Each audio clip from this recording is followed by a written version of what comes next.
నమస్తే. ఎద్దనపూడి సులోచనారాయణ గారి జీవన తరంగాలు నెక్స్ట్ పార్ట్ చూద్దాము. 2-3 రోజులు గడిచినాయి. సావిత్రమ్మ కూతురుతో పూర్తిగా మాట్లాడడం మానేసింది.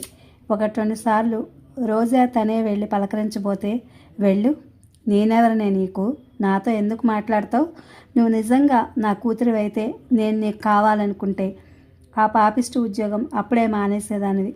అవునులే, నా మాట ఎందుకు వినాలి నువ్వు, మీ అత్తయ్య చెప్పిందిగా, నిజమే, నేను నిన్ను పెంచానా, పెద్ద చేశానా, ఏం చేశానని నా మాట నువ్వు వింటావు అంది.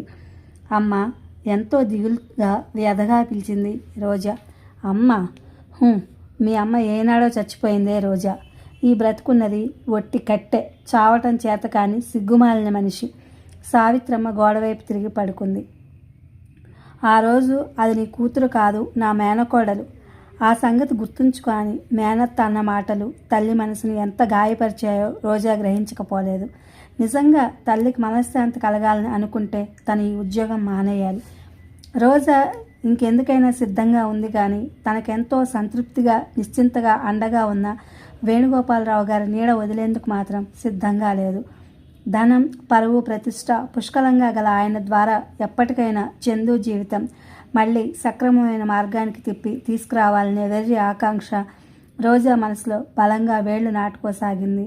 రోజాకి ఏం చేయాలో తోచని విషమ పరిస్థితి ఎదురైంది. తల్లి స్వభావం తనకి బాగా తెలుసు. అతి మంచి వాళ్ళు, అసమర్థులైన అందరి మనుషుల్లానే ఆవిడ ఎవరిని ఏమీ అనలేక తనను తాను హింసించుకుంటోంది. అనవసరంగా అశాంతికి బలవుతోంది.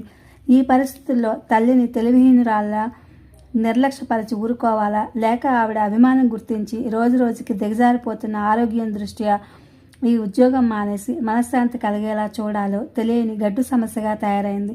మనిషి బ్రతకడానికి ఊపిరిలో ఉచ్ఛ్వాస నిశ్వాసాల్లో రోజాకి తల్లి ఆరోగ్యం, వేణుగోపాలరావు గారి ఆశ్రయం రెండూ ప్రధానంగా కనిపించసాగాయి. ఆ రోజు వేణుగోపాలరావు గారు ఒక మందు రోజా చేతికి అందిస్తూ, ఇదిగోనమ్మా, మొన్న బజార్లో ఇది దొరకలేదు, ఈరోజు స్టాక్ వచ్చిందట, నరాల బలహీనతకి ఇది చాలా మంచి పని చేస్తుందని డాక్టర్ చెప్పారు. ఉదయం రాత్రి పడుకోబోయేటప్పుడు 2 సార్లు ఇవ్వు మీ అమ్మకి. ఎలా ఉంది, మీ అమ్మ మందులు సరిగ్గా వేళకి తీసుకుంటోందా అని అడిగారు. రోజా చొప్పున ముఖం తిప్పుకుంది. కళ్ళల్లో ఉబుకుతున్న నీళ్లు ఆపుకోవడం చాలా కష్టమైంది. రోజా, ఏమిటది, ఏమైంది, ఇటు తిరుగు, ఆయన వెంటనే ఆదుర్దాగా అడిగారు. 3 రోజుల నుంచి గుండెల మీద మోయలేని భారం మోస్తున్నట్టుగా, భరించలేకుండా ఉన్న రోజా చెప్పలేనట్టుగా చెప్పింది. నిరుత్తుడయ్యారాయన. నోటమాట రానివాళ్ల నిశ్చేష్టుడైనట్టుగా కళ్ళప్పగించి చూడసాగారు. ఆయన ముఖం కత్తివేటుకు కూడా నెత్తురు చుక్కరానంత తెల్లగా పాలిపోయింది. ఎలాగో ఆయన చూస్తూ నెమ్మదిగా, తప్పు చేసిన దానిలా అంది రోజా. అనవసరమైన విషయాలన్నీ మీకు చెప్పి మిమ్మల్ని విసిగిస్తున్నానేమో, మీరు విశ్రాంతి తీసుకోండి. మీకు చెబుదామని అనుకోలేదు, కానీ నాకు కలిగిన బాధ మీకు తప్ప ఇంకెవరికీ చెప్పలేనేమో అనిపించింది. అమ్మ నాతో మాట్లాడడం మానేసిందన్న విషయం గుర్తుకు వచ్చినప్పుడల్లా వెర్రి ఎక్కించేటట్టుగా ఉంది. ఇలా ఎప్పుడూ లేదు. ఏం చేయాలో నాకు బొత్తిగా తోచడం లేదు. నా బ్రతుకు రోజు రోజుకి మరీ అయోమయంగా తయారవుతోంది. ఒక్క సమస్య తీరింది అనుకుంటే అందులోంచి మరో సమస్య ఉత్పన్నమవుతుంది. వేణుగోపాలరావు గారు ఆ మాటలేవి విన్నట్టు లేరు.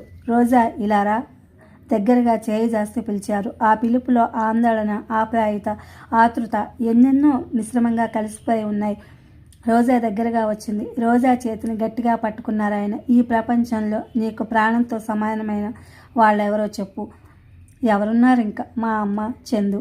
వాళ్ళిద్దరి మీద ఒట్టు వేసి నువ్వు నాకు వాగ్దానం ఇవ్వాలి. చెప్పండి, ఏమిటది? ఎలాంటి పరిస్థితుల్లోనూ నాకు దూరం కానని, నా దగ్గరకు రావటం మాననని ప్రమాణం చేసి చెప్పు, చేయి జాస్తూ అన్నారాయన. రోజా ఆయన వైపు వింతగా చూసింది. ఆయన కళ్ళల్లో మళ్ళీ అదే భావం. సుడిగుండంలో చిక్కుకున్న మనిషి అడుగంటా వెళ్ళిపోతున్నప్పుడు ఆఖరిసారి చూసే చూపు. రోజా ఆయన కళ్ళల్లోకి చూస్తూ ఆయన ఆంతర్యంలో అసలు భావం చదవడానికి ప్రయత్నిస్తూ చాలా తగ్గు స్వరంతో తనకి తాను చెప్పుకుంటున్నట్టుగా అంది. మీరు ఇలా ఎందుకు అడుగుతున్నారో నాకు అర్థం కావటం లేదు. ఈ ఉద్యోగం నాకు చాలా అవసరం. మీ సాన్నిహిత్యంలో నేనెంతగా సేద తీరుతున్నానో మీరు ఊహించను కూడా ఊహించలేరు. ఒక విధంగా చూస్తే మీరు మెడపెట్టి బయటికి గెంటితే తప్ప నేను మీ దగ్గర నుంచి వెళ్ళడం అనేది జరగదేమో. రోజా, రోజా, ఆయన చప్పున రోజా చేయి 2 చేతుల్లోకి లాక్కుని అందులో చప్పున ముఖం దాచుకున్నారు. రోజా మెత్తటి అరచేతికి వెచ్చటి కన్నీటి తడి తగిలింది.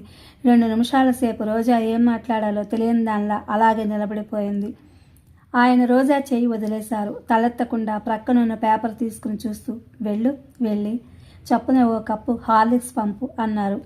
రోజా మెల్లగా యువతలకు వచ్చేసింది. ఎప్పటిలాగే ఆయన హఠాత్తుగా పొందిన ఉద్విగ్నత ఎందుకో అర్థం కాని రోజా చకితురాలైంది. అప్పుడప్పుడు హఠాత్తుగా ఆయన ఎందుకు ఇలా అవుతారో రోజాకి ఎంత ఆలోచించినా అర్థం కావటం లేదు. కానీ ఒకటి మాత్రం నిజం, ఆయన అసలే గుండె జబ్బు మనిషి. ఏ కాస్త చిన్న విషయం చెప్పినా ఇట్టే చలించిపోతారు. ఆవేశంతో ముఖం కందిపోతుంది. తను చాలా జాగ్రత్తగా ఉండాలి. ఇలాంటి విషయాలు చెప్పి ఆందోళన, ఉద్వేగం కలిగింపకూడదు. ఈ సంఘటనతో ఇద్దరి మధ్య చనువు మరింత పెరిగింది. వేణుగోపాలరావు గారి మాటల్లో రోజా మునిపెన్నడూ ఎవరి దగ్గర ఎరగని ఒక విధమైన ప్రత్యేకత, ఆత్మీయత, అభిమానం రుచి చూడసాగింది. లావణ్య దక్షిణ భారతదేశం తిరిగి వచ్చేసరికి ఇంట్లో ఊహించరాని మార్పులు చాలా కనిపించాయి. తను లేని ఈ కొద్ది రోజుల్లో రోజా వేణుగోపాలరావు గారికి అతి సన్నిహితురాలు కావడమే కాకుండా ఇంట్లో నౌకర్ల దగ్గర కూడా ఒక ప్రత్యేకమైన స్థానం సంపాదించుకుంది. వంటవాడు, తోటమాలి, పని మనిషి, డ్రైవరు ఎవరికి ఏది కావలసి వచ్చినా రోజాని అడుగుతారు. యజమాని దగ్గర నుంచి వాళ్ళకి ఏది అవసరమైనా ముందు రోజాకు చెప్తారు. వాళ్ళ రోజా పట్ల ఒక విధమైన శ్రద్ధతో, మన్ననతో వ్యవహరించడం స్పష్టంగా కనిపిస్తోంది.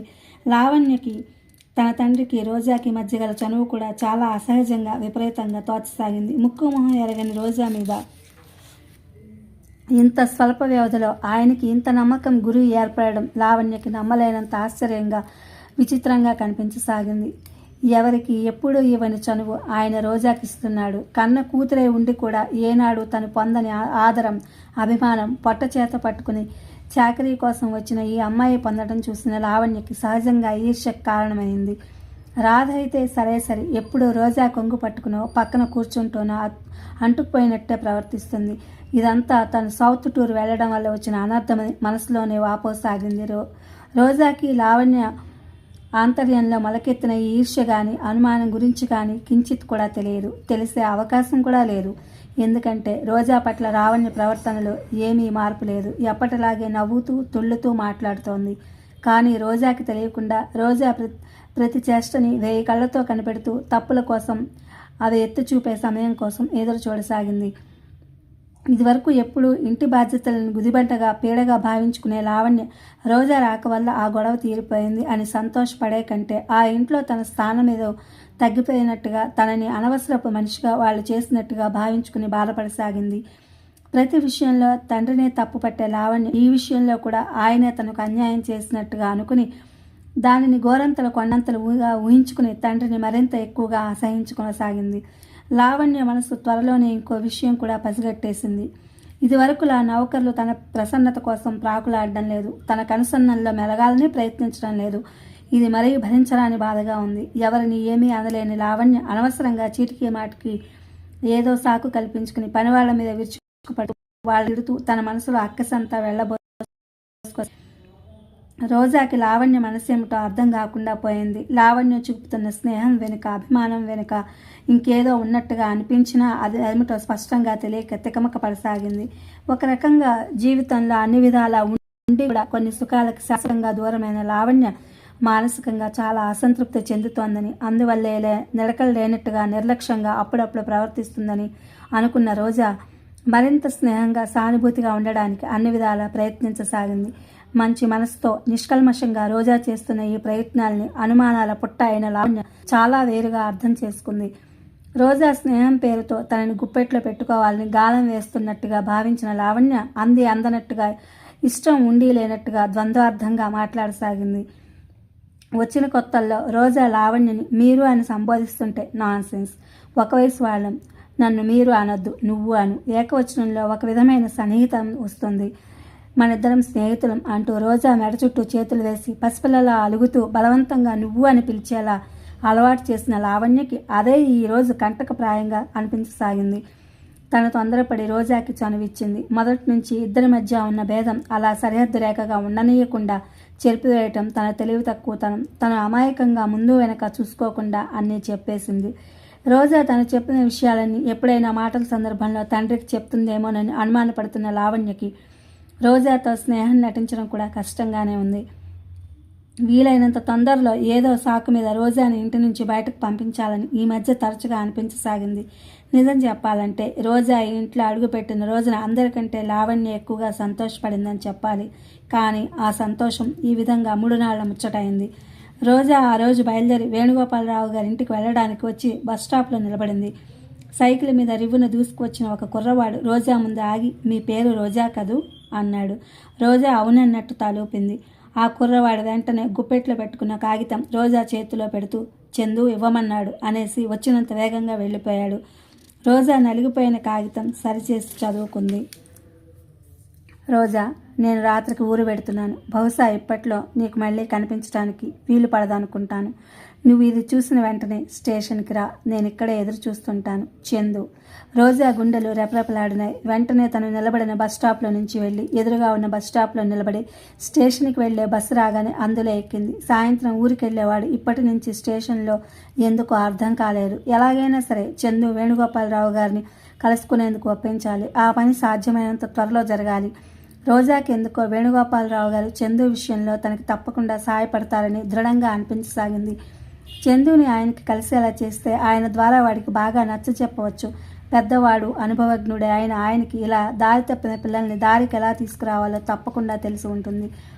రోజా స్టేషన్ దగ్గర బస్సు దగ్గర చంద్ర కనిపించాడు. ఇంటి కొద్దిగా చెదిరి అందంగా నుదుటి మీద పడేలా క్రాఫ్ దువ్వుకున్నాడు. తెల్లటి మల్లెపూ లాంటి బట్టలు వేసుకున్నాడు. టై కట్టుకుని టక్ చేసుకున్నాడు. మనిషి కొద్దిగా లావయ్యాడు. చెంపల క్రింద వరకు కట్ చేసుకున్న జుట్టు చాలా అందంగా ఉంది. శరీరం పుష్టిని చేకూర్చుకుని చక్కటి ఆకృతిగా కనిపిస్తోంది. సడన్గా చూస్తే చాలా కలిమిగల ఇంట్లో పుట్టి ఏ లక్షాధికారులకు ఏకైక పుత్రులలా అపురూపంగా పెరిగిన మనిషిలా అనిపిస్తున్నాడు. రోజాని చూడగానే చిరునవ్వుతో దగ్గరకొచ్చాడు. చంద్రం కనిపించిన ప్రతిసారి ఒక్కొక్కసారి ఒక్కో రకంగా ఉంటున్నాడు. ఎప్పటికప్పుడు అతనిలో ఏదో మార్పు కనిపిస్తోంది. ఏమిటి ఇలా చూస్తున్నావు? నవ్వుతూ అడిగాడు. నిన్నే చాలా మారిపోయావు అంది రోజా. ఇప్పుడు ఇద్దరినీ చూస్తే రోజా పెద్దదని ఎవరు అనుకోరు. నువ్వేమిటి ఇలా చిక్కిపోయావు? సీరియస్గా అవుతూ అడిగాడు చంద్రం. ఉన్నాను. చంద్రమే కాదు, ఈ మధ్య అందరూ ఇదే మాట అంటున్నారు. ఆ మాట విని విని విసుగ్గా ఉంది. ఇదే ఫ్రెండ్స్, ఎద్దనపూడి సులోచనారాయణ గారి జీవన తరంగాలు. Thank you for watching.